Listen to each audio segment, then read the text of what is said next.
The nation and most of the people in it rightfully focused on the pandemic, but while that's going on, the government is making moves behind the scenes in other areas, and they're pretty important.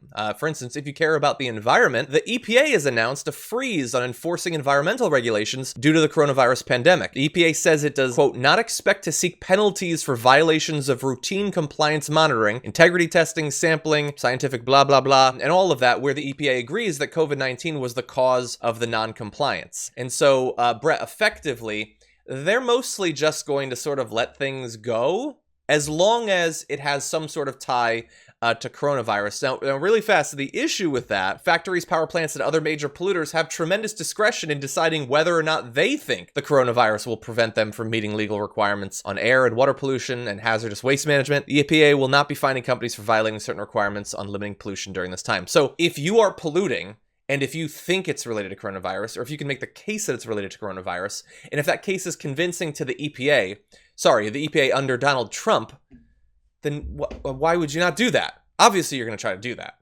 The same way that Rudy Giuliani was made fun of for saying something 9/11. I believe it was a episode of Family Guy where someone really realized that they could just get points in a debate. I think it was the wife. She could get points in debate by saying 9/11. That's what's happening now. Everybody's saying like something coronavirus, and that's why I can't enforce my environmental standards. It's like, what? Aren't these just settings on that you set? Yeah. Isn't this just like, instead of dumping it in the river, you do the thing that we've forced you to do through good regulations? That's what everybody's doing in this point. And like I said before, Mitch McConnell trying to get allowances so he could sell Kentucky sunscreen and at a fast track approval pace. Like, why? Because coronavirus, do you feel the need to do this? It's because they just have always wanted to, and there's a distraction. There's some kind of impetus. And the most frustrating thing about it is, the one thing we should be advocating for in this situation is Medicare for all, because that's the one solution that would actually alleviate a lot of the fallout, the second and third level removed disaster of people losing their jobs, is to have universal health care. This is the time to do that, but everyone gets mad at you for some reason when you point out those specifics, and in the meantime they're like, oh, I guess EPA can't enforce these restrictions because coronavirus. I don't know, not that big a deal. Let's just keep it going and move on. Yeah, and you brought up some great examples of how specific it can become, like with Kentucky.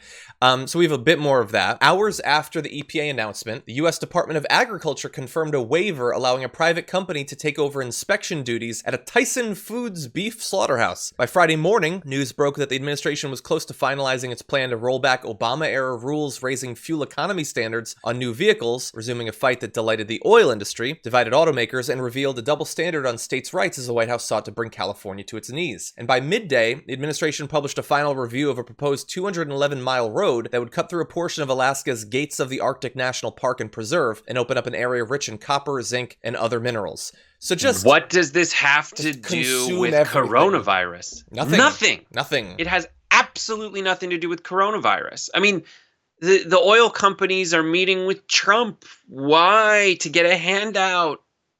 That's all it is. It's like, now is a time when people have other things to deal with, and they're making all these changes. This is the black swan moment.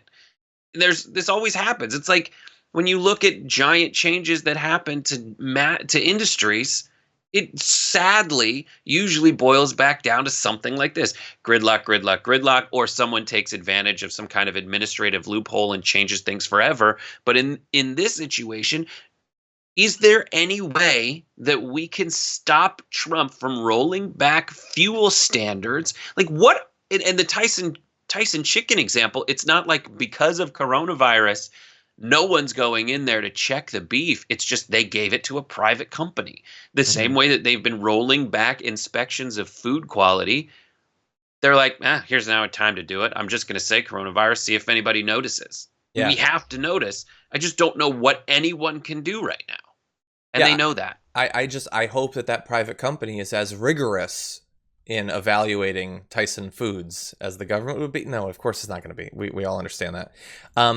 Yeah, so what we're seeing is, in all of these examples that you've given, that I'm given, it is that in these times of emergency, people without power and resources suffer, and those who were already well off will make far more money under these situations. Like, the senators are going to be making tons of money. Like, more came out about Kelly Loeffler today. Steve Mnuchin is going to be literally handing out billions and billions and billions of dollars, and he will definitely be using the information he has based on that to be personally profiting, and anyone he chooses to will personally profit. Corporations are going to be handed money, and regulations are going to be taken off of them. This is a crisis for many people. It is not a crisis for everyone. It is an opportunity for a lot of people. It is like the little finger political philosophy is playing out in real time. That's what we're talking about here. Chaos is a ladder. And then also, just to put a little bow on that, they can give all this money out to corporations, but if you haven't filed your taxes with auto pay, then it's going to take you 5 months to get $1,200. It's going to take so long. Like, oh, we can't do that right now. But in the meantime, yeah, just go ahead and make, I don't know, more polluting cars. And here, Tyson, your inspectors, here's a no bid contract. For more political news breakdowns, interviews, stories of activism, and me trying my hardest to care about the occasional big celebrity news story, subscribe to our YouTube channel at youtube.com/The Damage Report. And you can ring the bell wherever it is so you don't miss anything.